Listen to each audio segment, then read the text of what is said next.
Say you're hungry and you want a quick snack, but you don't have time to go to a restaurant. So, you use a vending machine nearby, and suddenly, you see an error message. What's going on? Something like this was said to happen to someone at the University of Waterloo in the first half of 2024, and they visited an M&M branded vending machine. But instead of a straightforward transaction for some candy, they got an error message. Invenda.vending.facialrecognitionapp.x. So, that meant there was facial recognition integrated into the vending machine tech. People started to look into this, and some found out that machines were said to be equipped to estimate the age and gender of users without their consent. The vending machine company was called Adaria, and it claimed that the tech did not store any personal data. Plus, it outlined that the machines acted as motion sensors without storing or transmitting images. But that may have really calmed the waters or quelled any fears. It also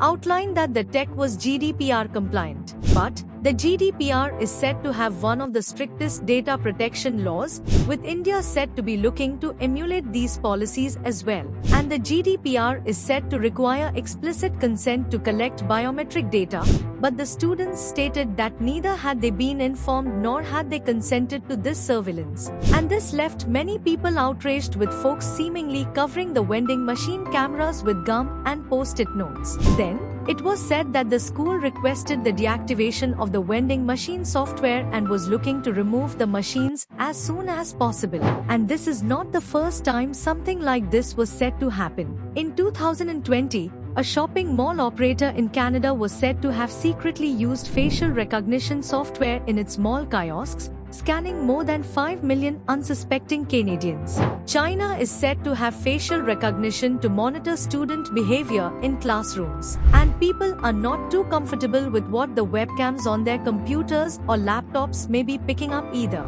And in India, there may be implementation of facial recognition in airports or other public places. How cognizant are you of cameras positioned at eye level when you're using kiosks or ATMs or other places?